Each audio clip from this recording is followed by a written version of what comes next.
നമസ്കാരം എല്ലാ സുഹൃത്തുക്കൾക്കും ഒരിക്കൽ കൂടി ഫുട്ബോൾ കിക്ക് എന്ന യൂട്യൂബ് ചാനലിലേക്ക് വീണ്ടും സ്വാഗതം. അപ്പോൾ ഗൈസ്, കാത്തിരുന്ന മത്സരം ഇന്ന് നടക്കുകയാണ്. കേരള ബ്ലാസ്റ്റേഴ്സിൻ്റെ വമ്പൻ മത്സരം ഇന്ന് 2:30 വീണ്ടും നടക്കുകയാണ്. പ്രീ സീസൺ മത്സരത്തിൽ മൂന്നാമത്തെ മത്സരമായിരുന്നു കേരള ബ്ലാസ്റ്റേഴ്സ് ഇന്ന് നേരിടാൻ പോകുന്നത്. ആദ്യ മത്സരത്തിൽ കേരള ബ്ലാസ്റ്റേഴ്സ് ഒരു തോൽവി വാങ്ങിയിട്ട് രണ്ടാമത്തെ മത്സരത്തിൽ 3 ഗോളിൻ്റെ വിജയം കരസ്ഥമാക്കിയിട്ടുണ്ടായിരുന്നു. പെപ്ര, ഇഷാൻ പണ്ഡിതനെ പോലെയുള്ള താരങ്ങൾ ഗോളും അടിച്ചിട്ടുണ്ടായിരുന്നു. പക്ഷേ ഇഷാൻ പണ്ഡിത മികച്ച രീതിയിൽ കളിച്ചു. പക്ഷേ പെപ്ര കേരള ബ്ലാസ്റ്റേഴ്സ് വിട്ടുപോകുന്നു എന്ന് നമ്മൾ കഴിഞ്ഞ ദിവസങ്ങളിൽ ഒരു വാർത്ത കണ്ടിട്ടുണ്ടായിരുന്നു. എന്തായാലും മൂന്നാമത്തെ മത്സരത്തിൽ രാജ്പുരി FC-യുമായിട്ട് കേരള ബ്ലാസ്റ്റേഴ്സ് ഇന്ത്യൻ സമയം 2:30 ഇറങ്ങുകയാണ്.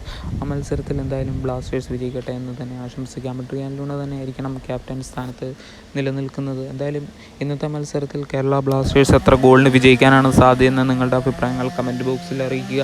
എന്തായാലും കൂടുതൽ ഫുട്ബോൾ അപ്ഡേറ്റുകൾക്കായി ചാനൽ സബ്സ്ക്രൈബ് ചെയ്യുക. ഇന്നത്തെ മത്സരം ലൈവായിട്ട് കാണാൻ സാധിക്കില്ല, പക്ഷേ ബ്ലാസ്റ്റേഴ്സ് എന്തായാലും അതിൻ്റെ ഹൈലൈറ്റ് പുറത്തുവിടും. അപ്പോൾ നിങ്ങളുടെ മുന്നിലേക്ക് എത്തിക്കുന്നതായിരിക്കും. വീഡിയോ നിർത്തുന്നു. Thank you.